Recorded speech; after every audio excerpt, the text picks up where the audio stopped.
We are Let's say recording. recording.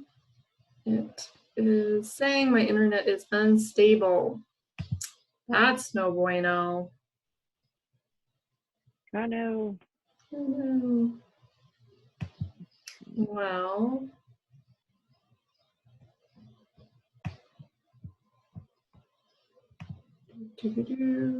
maybe. Okay. Still says it is preparing.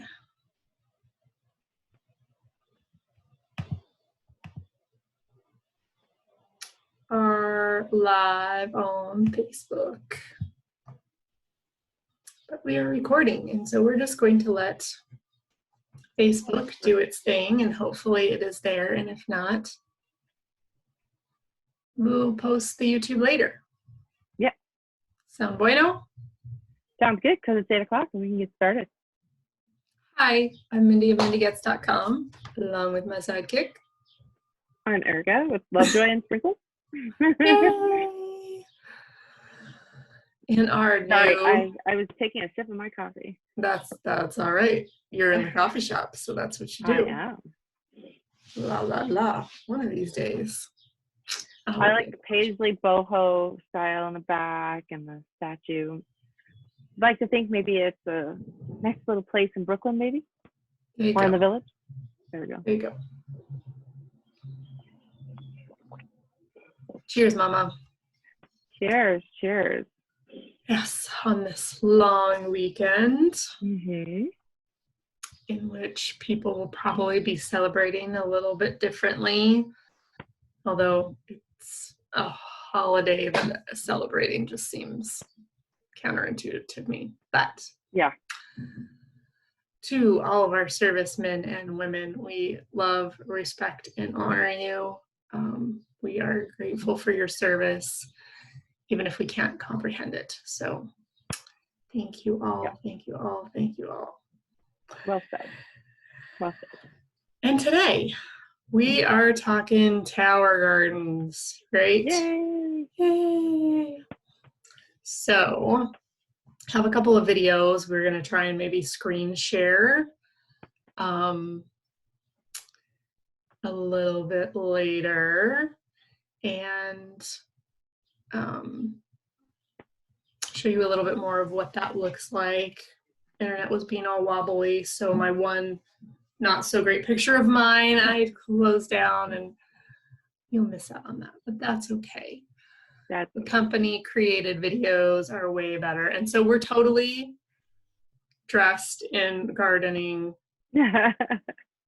stuff, right? Little Miss has on her kale hat, which is a key team thing, and I have on my...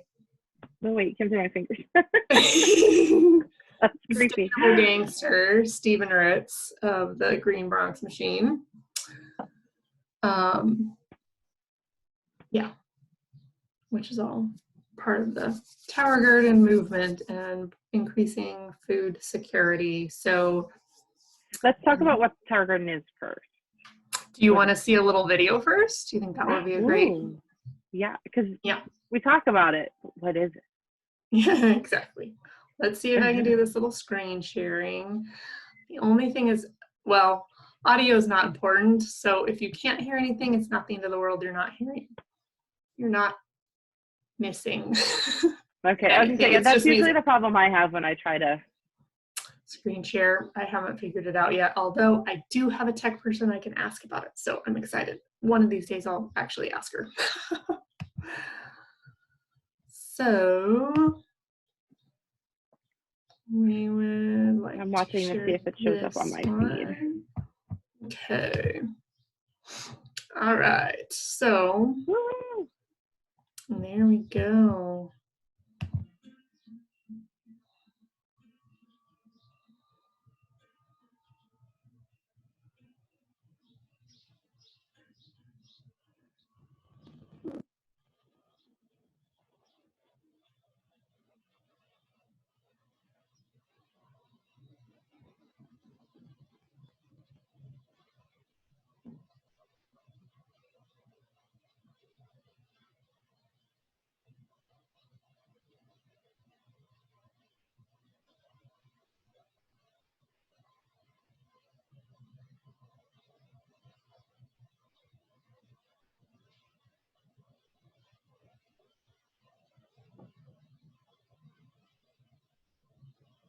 All right. That's awesome. What a great intro. Let's see.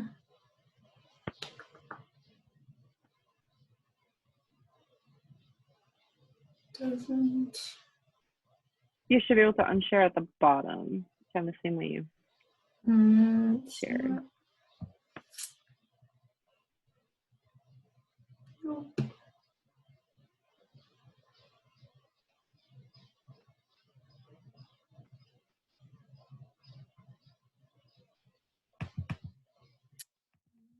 No, it's not letting me. There we go. It was not letting me stop sharing. So I do have another video clip later on if you want to see the growth. So that is that's the new tower home. There are 2 different versions. That's the one that rolled out this year, the tower home, which is smaller. The wheels are an integral part of the tower, as are the lights come as part of the kit and microgreens. So tower is a vertical aeroponic growing system. You can grow, depending on the system and how many units or how many levels you stack up, you can go from 20, 28. The microgreens extension, I think, has 32. I should have looked. No, it adds quite a few more. I know that there was a lot of space in there. So in the microgreens extension, you can grow microgreens, sprouts, or you can grow herbs, smaller herbs, chives, parsley, cilantro. You could grow sage. I don't know that the microgreen section would be good for something woodier and hardier like rosemary. You could grow chervil and parsley and all those sorts of things in there. You could almost have a full meal in a tower too, because you got all the fruits and vegetables on the bottom, and on the top you have all the herbs to put all that awesome flavor in there. Yeah. So this tower garden system is part of the company that Erica and I partner with, and it's an opportunity to go from the micronutrients to the macronutrients and provide something that you can go tower to table, your dinner, your smoothies, or whatever. I know we love the tower garden display when we go to conference, and this year, I don't remember when we went in Phoenix if they had the same setup, but I know that when we were in it Austin, wasn't as extensive as it was in Austin. Yes, because in Austin they were rolling out the tower garden. Yep. So one of the things that I love about the tower, besides the fact that there's no weeding, no dirt, and it's super easy and simple to do, is that you can do a theme. So that's what they had done at that conference, is they had towers that were all about juicing all the greens and things that you would want to put in juice. So anything from kale and spinach to cucumbers, you can grow all on one tower. You could do a salad tower. So you could grow cucumbers and tomatoes and a whole bunch of different greens and some herbs at the top, like you said. There are people that do cornucopias, and they grow, marigolds to keep pests away, and they grow mint to keep pests away, but they also grow eggplant and squash and arugula and just about anything. Towers cannot grow root vegetables. I was just going to ask that because I didn't think so. Anything that absolutely requires being buried in soil, like your root vegetables, your potatoes, this kind of thing. Yes. Probably, I would imagine. I have seen radishes grown on the tower. I wouldn't think they would be able to get very big, and you would have to keep replanting. But I have seen people grow radishes on the tower. But zucchini, pumpkins, watermelon, all kinds of things. I was just trying to think of what I have on my tower. So I've had a tower for a few years, but I also have a dirt garden because I love both. But part of what I talked about in our post was Erica could put one in her garage, right? She doesn't have to have any dirt in her backyard in order to garden. She can have it. We would be kind of opposites. Like I would bring my tower indoors in the winter and she would probably bring her tower indoors in the summer. Yep. Yeah, especially, because we have so much direct sun. And living in the desert, we do a lot of, raised bed gardening, just because the soil is so dirt and so compact and heavy because it's more clay or sometimes even less compact because it's sand. So it gets really hard out here in the desert. So we do a lot of container gardening and raised beds, which take a lot of work too. So especially when you have animals. But yeah, the tower garden, it could go, if you have a corner of your house, or we're just talking about, because I was trying to figure out where in my house to put it. The garage would be a good place to start in the summer because we're headed into, it's been 100 degrees here already. So makes it hard, but it's definitely very flexible. And that's what I really like. Yeah. And it can be outside in the 100 degrees. Heidi Phillips lives in Phoenix and I've seen her towers have been great. And they've even traveled in the summer and come back to an overgrown tower. Yeah. Because there was nobody harvesting, but you put water in, you set it on a timer and it does its thing. You don't have to water it. You don't have to weed it. You don't have to get truly into that seasonal gardening to where you just grow what's more summer hardy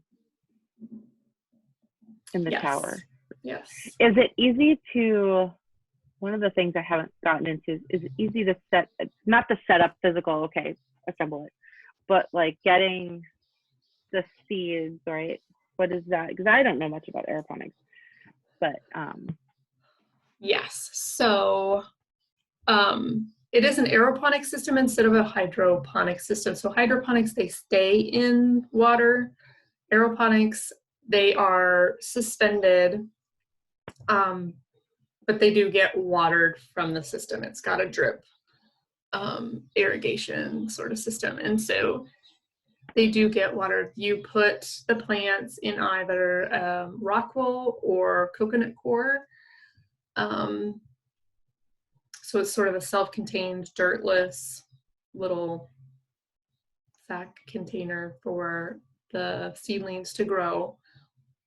You can buy rock wool directly from the company, and you get rock wool with your setup. So when you buy a new system, you get the actual tower structure, the tubing, the pump, the little baskets that the rock wool and stuff grow in. You get seeds, you get rock wool, you get the mineral blends, you get the pH testing kit. You want to test your water. They don't love really hard, really chlorinated water. For one thing, it plugs everything up when they get all the deposits and stuff, but the plants don't thrive. So you get all of that together. And so if you're going to start from seed, you would plant them yourself in the rock wool, water them, put them in a sunny spot, potentially outside. In Arizona, it might be a possibility. Usually you start them inside. I start mine under grow lights. I got some grow lights for like $20 off of Amazon. It looks like an octopus thing with 3 long UV lights. And it takes a couple of weeks for seedlings to sprout and get strong enough, and then you take them outside. so that they're in the sun outside hardening off. Then they go in the tower, and within a couple of weeks of being in the tower, getting all that good nutrient mineral blend, you can start harvesting some of your lettuces and things like that. You won't have cucumbers or tomatoes in 2 weeks. Those things take longer because just naturally, whether you're in the dirt or not, you got to grow the plant to then grow the flowers to then grow the fruit. Right. The old adage that you don't harvest the fruit the same day you plant the seed. So whether you take dirt out of the equation or not, you still have to wait on that. You still have to, right. The plant cycle is a plant cycle. Right. Although it is typically quicker in the tower than in the dirt. The other thing that's different between dirt and the tower is I have seen greens grow so much more vibrant, deeper greens and get bigger than the ones that I have in the dirt. And I would say I have soil, not dirt. Dirt is dead, soil is alive. I got good worms. I trucked in dirt from property that has been fallow for 20, 30 years in essentially like a little forest. So it's been full of creatures and critters and bugs and dead leaves and mulching. And so I have good soil, and I treat it well. They get really well watered and all of that. But I was growing tatsoi, which is like bok choy. And I had some in the soil. I had some on the tower, and it looked like mommy and babies. The tower ones were these big, beautiful greens, and the tatsoi in the ground would only grow so big, and then it bolted, and it would seed out, and it seeded out a lot, but it didn't produce these big greens that are yummy to eat. So that was my experience anyway, which I know mine's not the only one. I see posts all the time about. I was gonna say I've heard a lot of stories.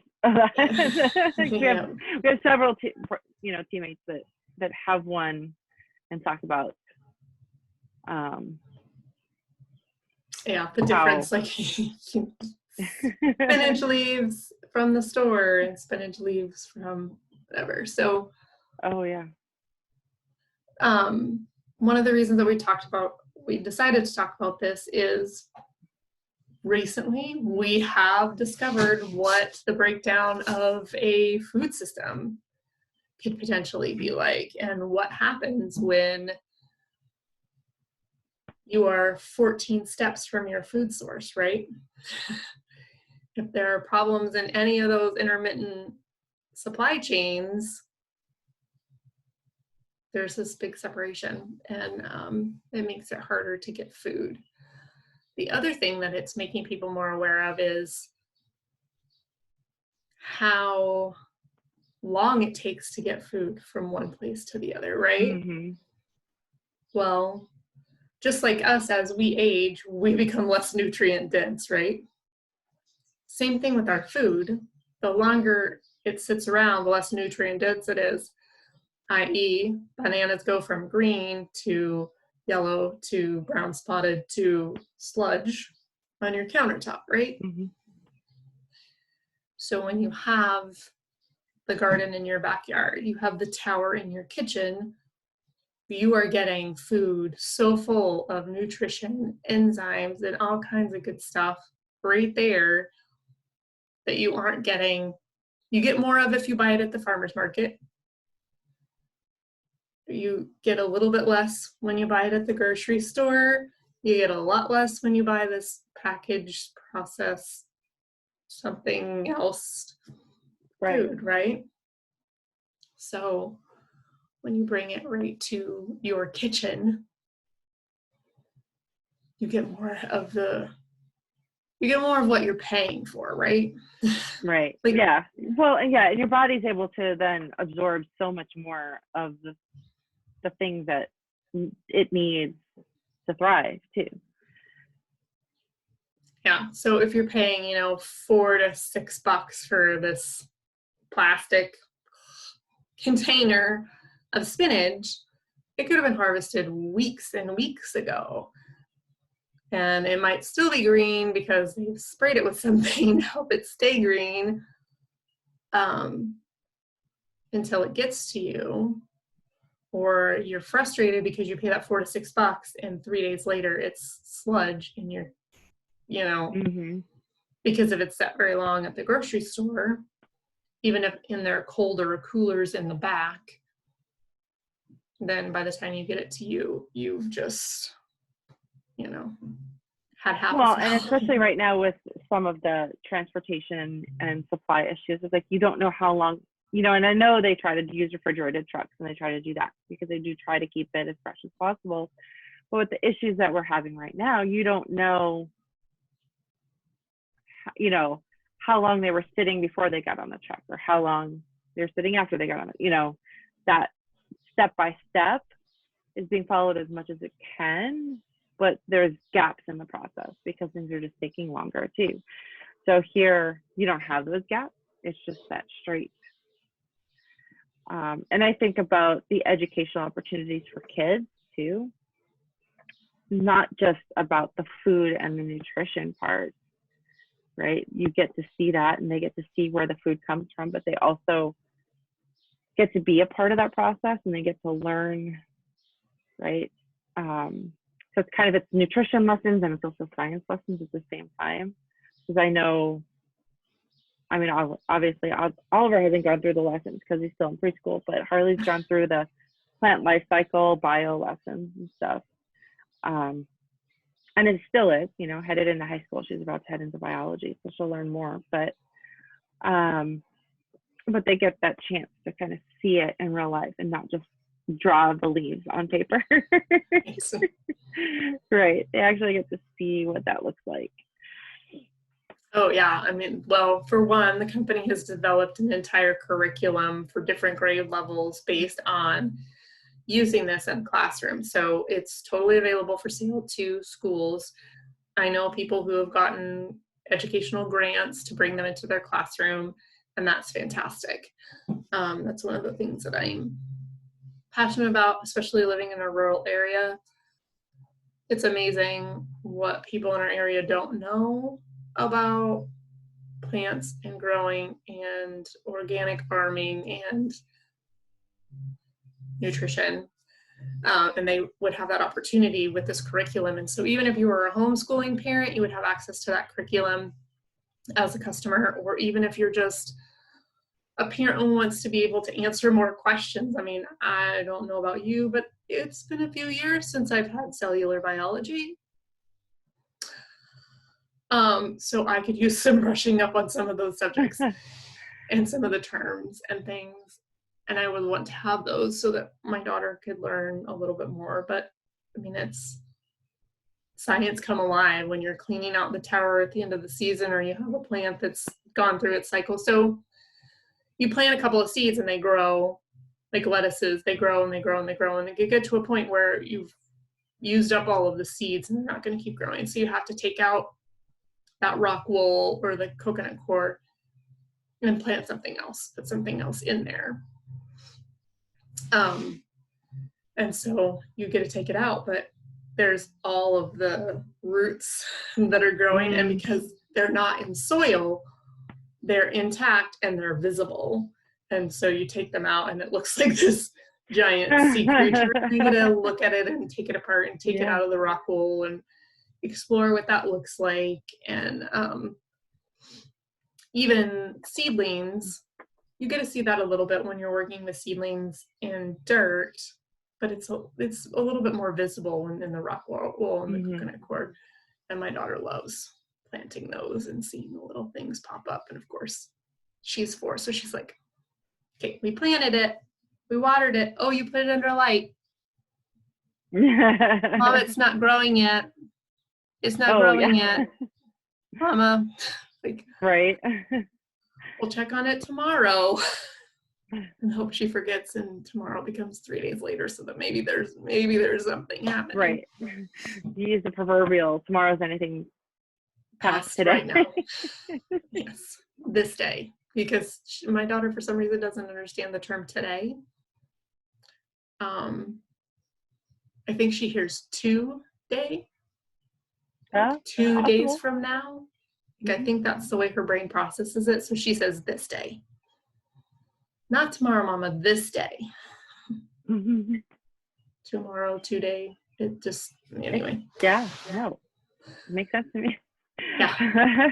Plus all those lovely studies that say kiddos that grow food and are active participants in it, just like kids who cook food or kids who sit down at a table with a parent, actually eat better, eat more veggies and fruits, and instead of so many processed things, right? That's what I hear. I don't grow a lot of my own stuff. But you do cook. Of anything. I do cook. And you sit down together. Most of the time. Yeah. I mean, and I do. Life happens, and sometimes the littles get their appetizer course. Yeah, no, we sit down and we cook most nights of the week. And he's usually around when I do, and he's seen it. The last couple of months, he's seeing even more. Definitely, I say they have seen. I mean, I grew up cooking, so but they've seen a little bit more of that kind of from scratch kind of too. I mean, I shouldn't say that. My grandmother cooked pasta from scratch every once in a while too. So one thing I had learned was the pasta and bread from her. I'm working on the bread part. One of these days I'll do pasta, but yeah, I'm missing a few recipes. But yeah, no, definitely watching me cook has helped, I think, and the attention on some more fruits and veggies over the last couple of years, particularly veggies, I think helps definitely. So the teenager eats better than I do, and the toddler eats better than she does. So we'll take that. That's I actually last night, Carly was getting mad at Oliver because he said he was done with his dinner.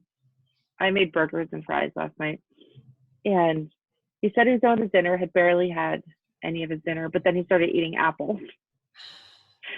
And they were sitting next to each other, and she's like, but he said he was full, and he's eating apples instead of his dinner. I'm like, okay, he's eating apples instead of French fries. I'm picking my battles. Yes, he's not eating the dinner that was put in front of him, but he's eating apples. So let's not argue right now. And they're both grazers. So that's the other great thing about something like a Tower Garden, depending on what you put on it. They are both grazers. They will not sit down like Dennis and I, because of the generation we're in. We're more into we have a breakfast, lunch, dinner. We might have some snacks in between. Trying to adjust from that, but not even if but trying to get past the understanding of if we're eating 5 times a day, it doesn't have to be 5 meals a day. Right. But they are definitely, and I've let them do that. So it drives some of our family crazy when I'm okay if they don't finish a meal, because they're going to come back in an hour and they'll eat more of it, and they might finish it then, because I'm trying to let them, and some of that kind of getting back to the more natural state of things, letting them follow their own body's cues about food and when they're hungry and what they want within limits. Because, sometimes the toddler does want candy. Oh, yeah. And he thinks his body wants candy because he wants candy. But so there are limits to what we allow. But yeah, following that, they are following the cues as to when they're full, what they want. So if he wanted apples instead of the burger and fries at that moment, I was okay with that. And then, yeah, he wound up eating the burger about an hour later. So, yep. And the fries might have been a little well done. I have an air fryer now. So I may be burning things a little bit. Because it cooks so much faster. Yeah, we're learning. Yeah, our toaster oven finally died, so we got one of those like toaster Oh. ovens with an air fryer. So, but yeah, so it's not to diverge off of our conversation, which I have a really bad habit of doing. I'm sorry. That's okay. Eating goes right along with gardening. The reason that we garden is so that we can eat. Right. So Even if you do unfortunately, potatoes flowers. don't work on a tower garden. We would have to do container gardening for them. Yes, that is true. But here's the thing, like, or zucchini.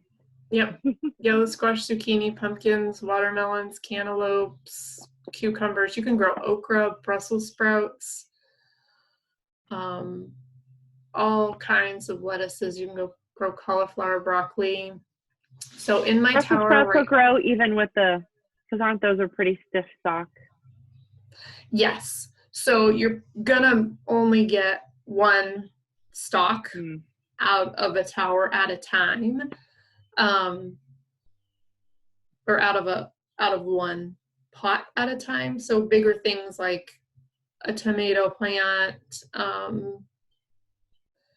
the squashes, the watermelons, you're only going to plant like one bigger seed at a time, because that's all that it's going to be able to handle is one of those plants at a time. But I had one watermelon plant first year in my garden, and I saw a couple of buds, and I thought some things were growing, and then I thought they all died off. Come to find out, as I'm clearing out the garden towards the end of the summer, I had a 22-pound watermelon hiding between pots.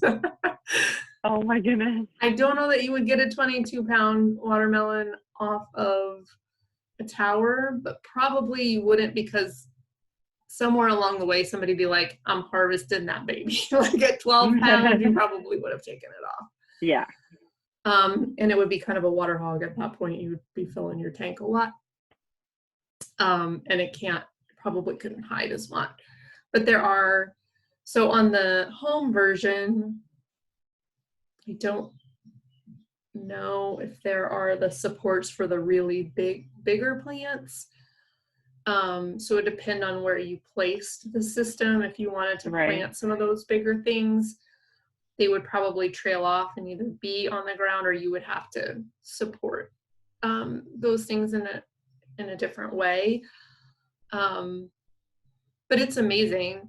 Tomato plants will grow horizontally, essentially, and they will vine like beans. So on my tower right now, I have chervil, cilantro, sorrel, a purple leaf lettuce. I have 2 broccoli raabs. I have a Cherokee tomato. One of my pea plants died. I had a snap pea and I had a sugar snap pea and another pea plant, but one of the pea plants died. It does happen. It's way easier than dirt gardening, and it's faster and it's cheaper, but it's not perfect. Plants die. It happens. So I need to replace that. I have sorrel. I have some mint. I have eggplant. And then I have... And what's awesome is some of those plants that you wouldn't normally put in a garden side by side, they can grow in the tower together, right? Yes. I was just thinking, all of those things you're mentioning, I don't know that you could plant those all together in the same garden at the same time if you were to use soil in your backyard, right? So in your arrangement of your tower, you would want to plant kind of in a pyramid. So you would want smaller, lighter things at the top and bigger, growing, leafier things that grow heavier. Like you wouldn't put the eggplant and the pumpkin plant at the top of the tower. You would put them at the bottom.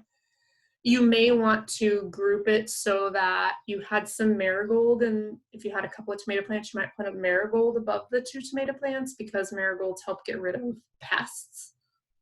So if you have your tower outside, there's still flying, crawling things that can get on your tower, and you can use different methods to get them off. In my experience, not nearly the amount of pests as in the dirt garden, and I even have my tower beside my compost bin. Not the best thing, and I'm trying to work out this year how to change that. But you do have to have a plug-in because it has a pump. So I was trying to work out where I have concrete and a plug outside with good sunshine, and the end of the driveway is where I have those needs. But I had way fewer pests there than I did in my dirt garden. I mean, I had squash borer bugs last year. I killed my kabocha squash. So, but speaking of kabocha squash, I have another one that I'm going to try and grow on the tower to hopefully get rid of that borer problem. Right. What else do I have? Some other just plain lettuces.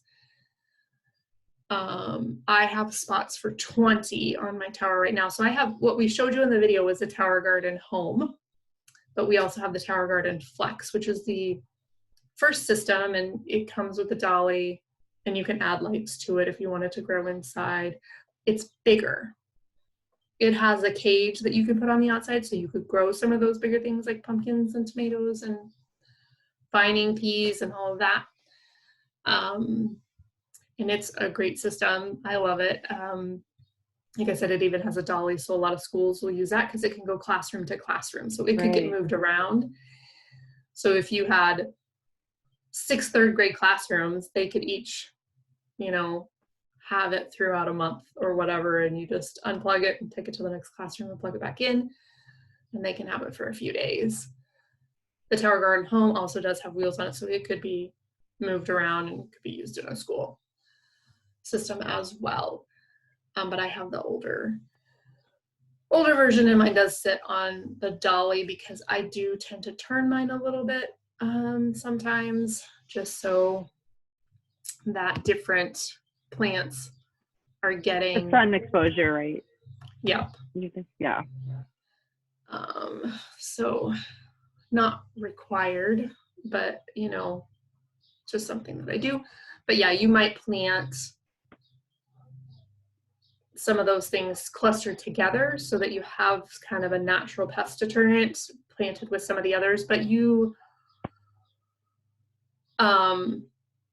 I'm so bad at knowing my companion planting. I'm getting better at it, but like strawberries and roses grow together, and so that's what I'm planning on incorporating a strawberry bed around one of our rose bushes that's struggling, because they help feed the soil different things. But since you don't have soil and they aren't contributing to that growing environment in the same way, you won't have one that eats nitrogen near one that needs nitrogen, and them killing each other, right? Or like depleting each other.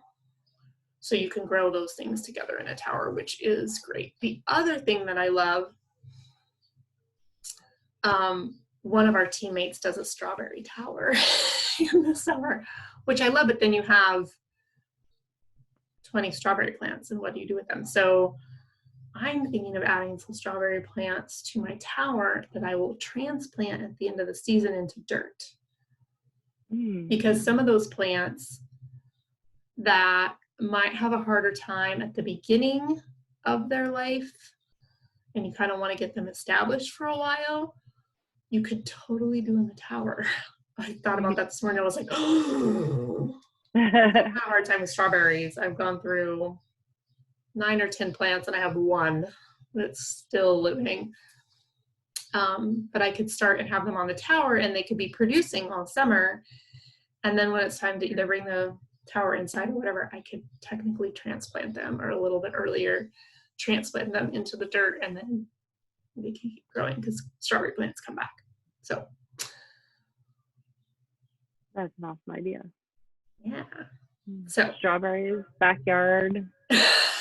I know you're a little berry eater. Oh my Can't grow God. blueberries on a tower because that's a bush or a low growing Yeah. ground cover. My blueberry. But you can totally do strawberries on a tower. Yeah, my berry eater, he loves his berries. Yeah. But we have gone over, as we always Yeah. do. And as you can tell, I could talk for days about this. Sorry, Auntie Kirka. Oh no, it's good. I'm learning more and more because it is something that I'm interested in.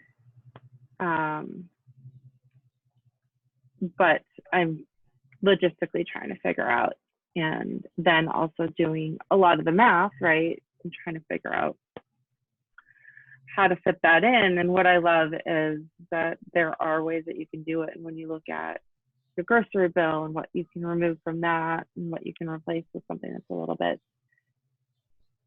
like you said, just nutrient dense. I mean, lettuce is healthy. I'm trying not to say healthier because lettuce is still healthy, right? But it's definitely more nutrient dense. And right now, I think that is particularly important, as we start to worry about where our food is coming from and, what the transportation process looks like. And, we're still dealing with some of those stresses on it. I think there's opportunity there. So yeah. If you're interested, let us know. There are different packages. There are different setups. Like Mindy was saying, there's the home, which is the new one, a little bit smaller. There's the flex, which is the older one, it's a little bit bigger. Depends on what kind of space you have, what your needs are, what your family size is, what you're trying to do from it. You don't have to get the herb add-on. That's what interests me too, because I like the idea of having those herbs right there. Yeah, I mean $3, $6, $14 for a little thing of basil, right? You can grow more basil than you can use in 1 or 2 slots on a tower. I mean, I harvest and forage weeds out of my garden, so I finally identified one plant as mallow, and I've been buying marshmallow root, which is really good for your gut and your respiratory system, and I've really been needing it this year. Well, it showed up in my garden, and so I dug it up. I'm going to use it. Did you bite your lip, sweetie? I'm not necessarily growing enough to cover all of my needs, but I don't have to buy it as often because I have it here. And part of what I love is you can't grow apples on a tower. Or, you can't grow trees. You can't grow potatoes. But here's the thing. For about $15 a week, you can have a tower that can take care of herbs, lots of veggies, greens. So if you wanted to juice more, but you didn't have the money to buy all those extra greens, well, what if you were already producing them, right? Seed packets are way cheaper than buying boxes and packages and bags of spinach and whatever. And so you might know that your body needs more of those things, but you're trying to figure out how to get it in the budget. So by purchasing a tower, you have the opportunity to continue to grow into the winter. You could definitely grow greens all winter long in your kitchen, in your garage, in your living room. I know people who have it in their business. It's a great talking point, and they might have a little space in their office that it works better. It's totally fine. You have the space to have it, and you have this opportunity to have all those nutrient dense foods. You can have enough that you can maybe share with neighbors, start a little bartering system, right? So we're learning about economies and what we need and how to be sustainable, right? And so having something like a tower in your home means that you have food for you, and maybe food to share, maybe food that you could share and somebody could, whatever, I'll give you all of these yummy homegrown tomatoes for an hour of babysitting so I can go do something that I need to do for an hour, right? So it's new ways of thinking. Erica and I would love to answer any questions that you may have. And we have an opportunity to give you a little something for free. We have a Tower to Table recipe book that we are happy to give anyone who makes a comment on this video here on Facebook or over on YouTube. Just let us know. We will connect with you. If you don't want to put your email in the comments, you can just raise your hand, ask for the cookbook, and then we'll message you and we'll get the best email to deliver it to you. And you can totally take advantage of that recipe book. And hi, handsome. It's like, I don't want to hear you. No, go away. You say hi? You wave hi? Where's Eden? Yeah. Well, we're struggling to wake up this morning. Yep. And right on cue, I hear tittering little beats. Yeah, we slept hard last night.